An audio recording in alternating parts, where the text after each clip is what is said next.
Ada orang yang merasa hidupnya seperti dihukum. Sudah berdoa bertahun-tahun, sudah percaya, sudah berharap, tapi bukannya ringan. Beban justru terasa 2 kali lebih berat. Masalah ekonomi tiba-tiba merembet ke tubuh. Dari tubuh, merembet ke keluarga. Dari keluarga, merembet ke mental. Sampai titik di mana kamu mulai bertanya, kok hidup makin parah sih? Rasanya seperti masalah menekan dari segala arah. Seperti ada tangan tak terlihat yang menggandakan bebanmu. Dan di momen itu, kamu mulai merasa mau hancur. Tapi dengar baik, itu bukan hukuman. Kamu tidak sedang ditinggalkan. Kamu sedang dibentuk. Tekanan yang tampak tak wajar itu bukan tanda Tuhan jauh. Itu tanda bahwa urapanmu sedang dinaikkan, urapan ganda. Dan di video ini, kamu akan dapat pemahaman penuh sampai kamu bisa berkata dengan berani, masalahku naik level karena panggilanku naik level. Poin pertama, teori berat. Kebohongan pertama yang sering menjerat adalah ini. Kalau hidupku makin berat, berarti Tuhan makin jauh. Itulah suara yang membuatmu menafsirkan semua tekanan masalah sebagai hukuman. Yesus berkata bahwa anggur baru tidak bisa ditaruh dalam kantong kulit yang tua. Kantong lama akan robek kalau dipaksa menanggung tekanan anggur yang sedang bekerja. Lukas 5:37. Artinya apa? Sebelum Tuhan menuangkan urapan ganda, Ia akan menyentuh dulu wadahnya. Mentalitasmu, karaktermu, kapasitas batinmu, supaya mampu menahan tekanan baru tanpa hancur. Bayangkan seseorang yang selama ini hidup aman-aman saja. Masalah ada, tapi standar. Gaji pas-pasan, hubungan biasa aja, pelayanan juga jalan sekedarnya. Lalu dalam 2 tahun terakhir, semuanya seolah melonjak sekaligus. Tiba-tiba keluarga sakit, pemasukan goyang, pelayanan ditolak, dan pikiran dipenuhi serangan, rasa stres. Di titik itu, ada 2 cara baca. Pertama, cara korban berkata, Tuhan marah sama aku. Tapi yang kedua, ada cara prajurit yang berkata, Tuhan sedang memperluas kapasitasku. Kebenarannya adalah, tekanan yang berlipat bukan bukti Tuhan menjauh, tetapi bukti Tuhan sedang menaikkan daya tampung rohmu. Masalahmu bukan petanda kamu ditinggalkan. Itu petanda kapasitasmu sedang dinaikkan. Karena lihat perjalanan Yusuf. Sebelum duduk di kursi otoritas, dia harus dijual saudara, difitnah, dan dijebloskan ke penjara. Mazmur 105:19 yang bicara tentang Yusuf berkata, sampai saat yang telah ditentukan tiba, firman Tuhan itu sendiri membenarkan dia. Maka artinya, janji yang kamu pegang selama ini justru akan menekanmu sampai terbukti bahwa kamu layak menanggung bobotnya atau tidak. Kamu adalah seperti atlet angkat beban dan Yesus adalah pelatih kamu. Berarti beban itu bertambah bukan karena pelatih benci kamu, tapi karena dia percaya ototmu siap ditingkatkan. Kalau beban itu tetap ringan seumur hidupmu, kamu mungkin merasa nyaman, tapi kamu tidak pernah jadi kuat. Maka, mulai hari ini, berhenti mengartikan tambah berat sebagai Tuhan meninggalkan. Setiap kali beban hidupmu terasa 2 kali lipat, ucapkan pelan tapi tegas. Ini ujian kematangan. Kalau hidupku tiba-tiba 2 kali lebih berat, itu karena Tuhan percaya kapasitasku 2 kali lebih kuat. Dan saat kamu mengatakannya, kamu sedang merobek kantong kulit yang lama. Mentalitas rapuh, cepat tersinggung, cepat putus asa. Dan mengizinkan Tuhan membentuk kantong yang baru untuk menampung anggur baru. Poin 2. Proses pemerasan. Ada kebohongan lagi yang terdengar bagus, tapi mematikan. Asal aku kuat, aku bisa lewat. Asal aku tahan banting, aku pasti menang. Kedengarannya heroik, tapi diam-diam menempatkan seluruh beban kemenangan di pundakmu sendiri. Rasul Paulus pernah memohon supaya duri dalam dagingnya diambil. Jawaban Tuhan bukan, "Ayo, kuat dong, Paulus."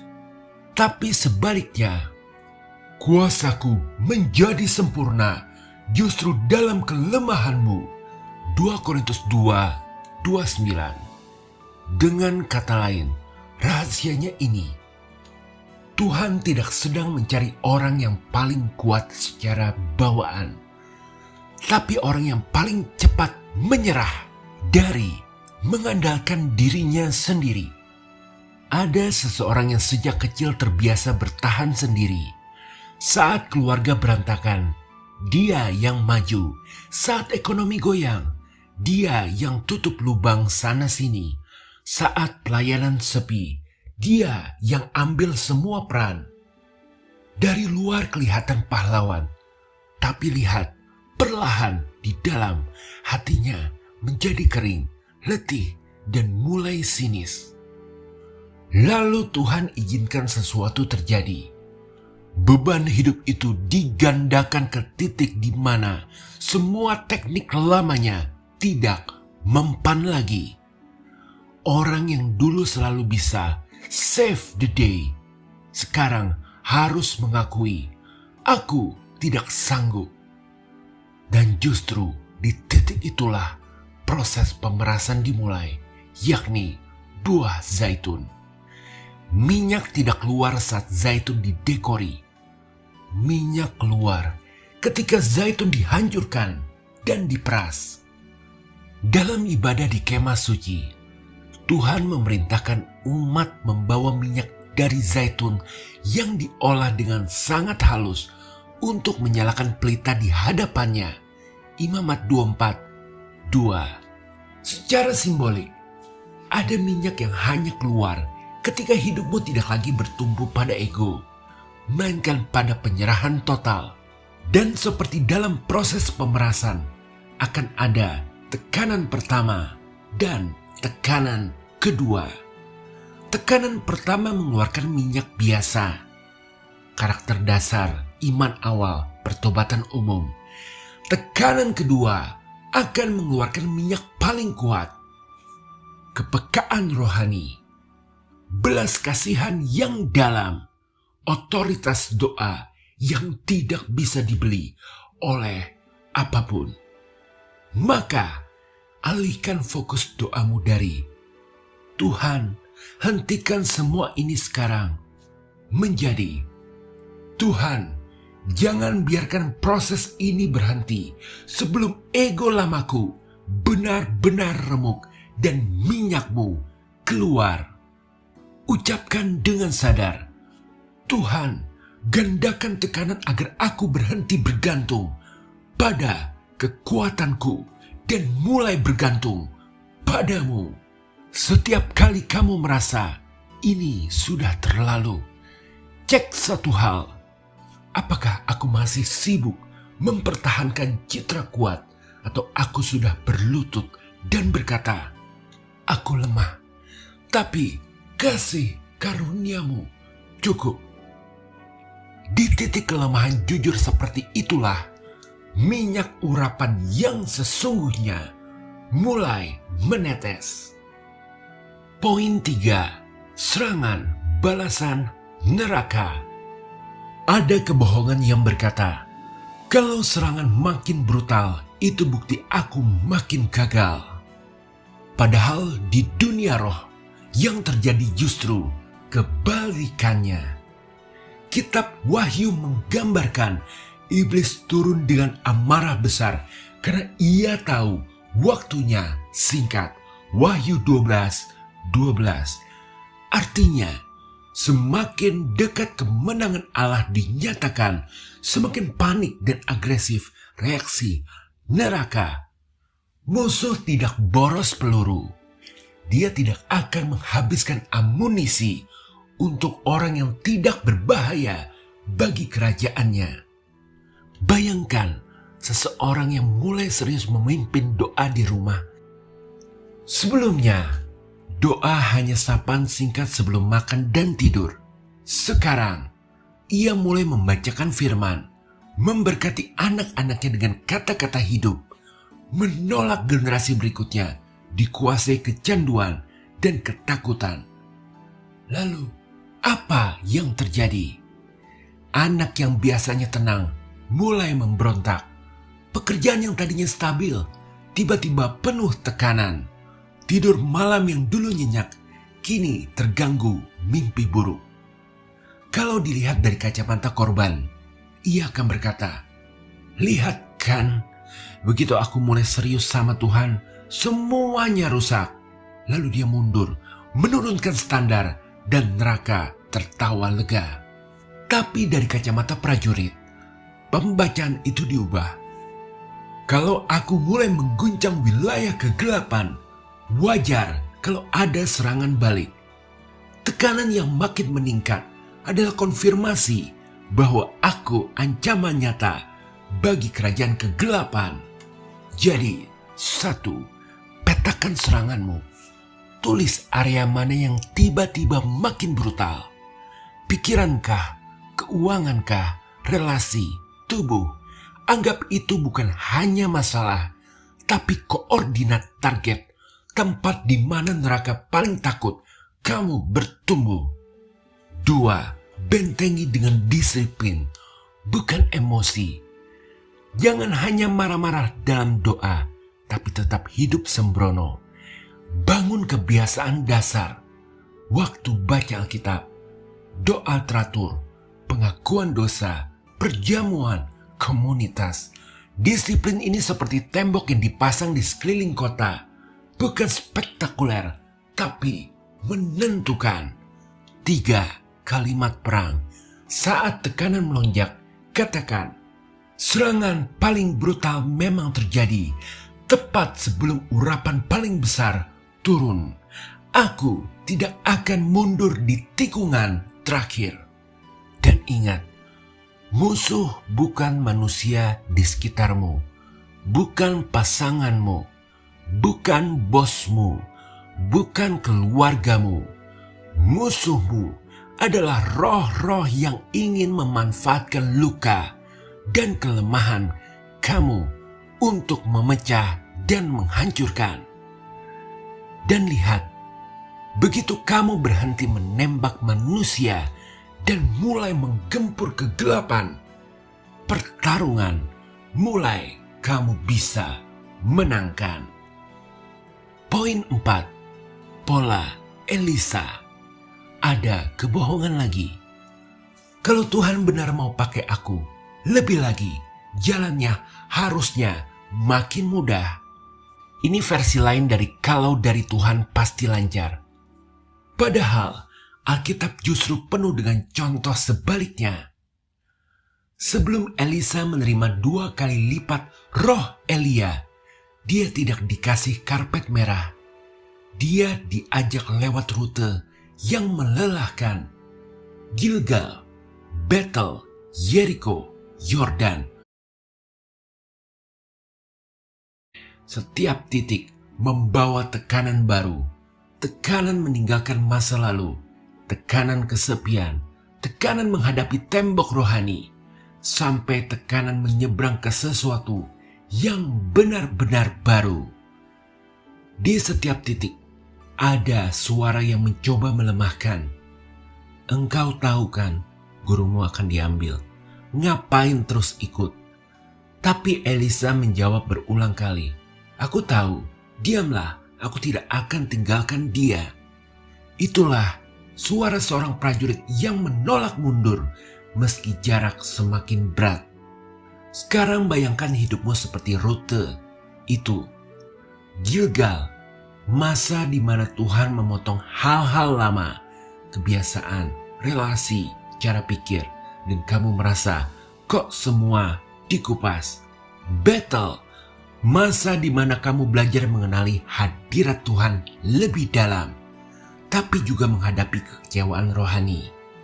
Yeriko, tembok-tembok yang membuatmu merasa, sampai kapan aku keliling tanpa hasil. Yordan, keputusan terakhir untuk menyeberang, yakni melepaskan kontrol dan benar-benar berkata, apapun harganya, aku ikut. Seringnya, tekanan gandamu muncul tepat sebelum titik Yordan ini. Sebelum kamu mengucapkan keputusan terakhir untuk menyeberang dengan melepaskan kontrol dan benar-benar berkata, apapun harganya, aku ikut Tuhan. Saat Tuhan hendak mengaktifkan mandat baru, level tanggung jawab baru, pengaruh baru, urapan baru, Ia akan menggandakan tekanan untuk menaikkan level otoritasmu. Yesus sendiri mengalami musim seperti ini, dicobai di padang gurun. Lukas 4 ayat 14. Lalu berjalan menuju salib, dan setelah itu Ia kembali dalam kuasa roh dan kuasa kebangkitan dinyatakan. Bacalah kisah Elisa yang meminta 2 bagian roh Elia, lalu doakan ayat itu seperti ini. Tuhan, aku tidak mengejar hidup nyaman. Aku mengejar kesetiaan sampai garis akhir.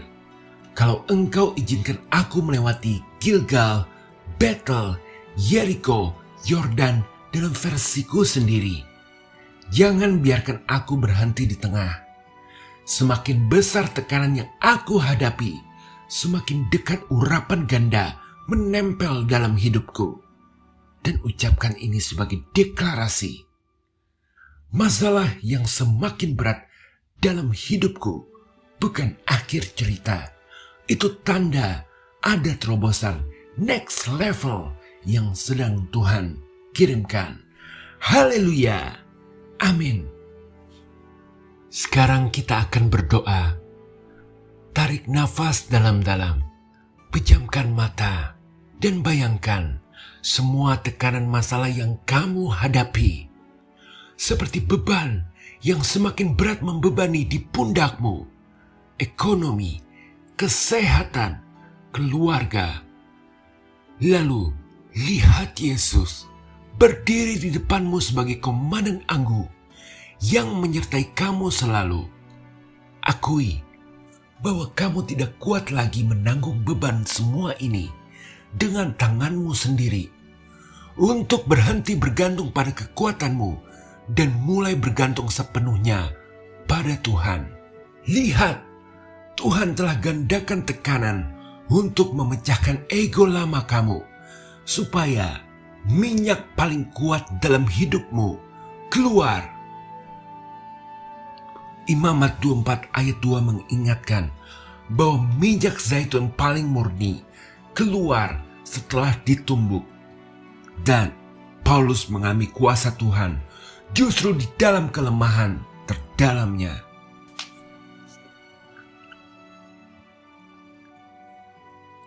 Maka, mari kita berdoa. Ucapkan, Tuhan, Engkau melihat bebanku. Engkau tidak buta terhadap air mataku. Hari ini aku berhenti jadi korban. Aku berdiri sebagai prajuritmu. Masalahku bukan tanda aku ditinggalkan. Ini tanda kapasitasku sedang dinaikkan. Ganda tekanan, ganda kapasitas, ganda urapan. Hancurkan ketergantunganku pada kekuatan diri. Perbaiki egoku, bersihkan motifku. Keluarkan minyak yang tersembunyi dalam jiwaku. Aku menolak narasi iblis. Aku sadar serangan paling brutal terjadi sebelum peningkatan terbesar.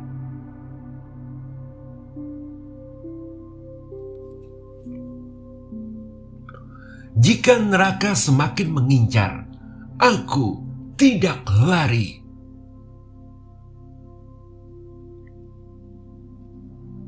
Memang aku ancaman nyata bagi kegelapan. Aku memilih setia melewati Gilgal. Teguh di Betel. Berjalan di Yeriko. Menyeberang Yordan. Tuhan, percayakan diriku 2 kali porsi untuk urapan-Mu. Masalahku naik level. Karena panggilanku naik level. Tekanan ini bukan musuhku. Ini alatmu membentukku. Aku bentengi rumahku dengan firman. Aku patahkan tuduhan, kutuk, dan ketakutan.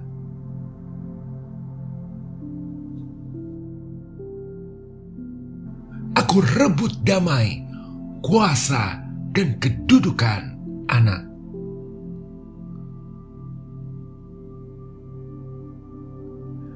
Aku tetapkan garis keturunanku milik Kristus.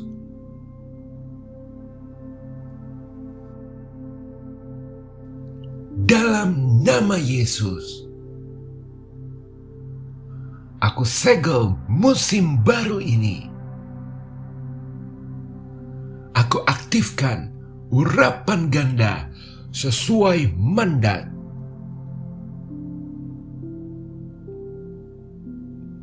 Haleluya. Amin. Bangkit dan bawa minyakmu. Simpan video ini. Jangan berperang sendirian. Bagikan ke satu prajurit lain. Tuhan Yesus memberkati.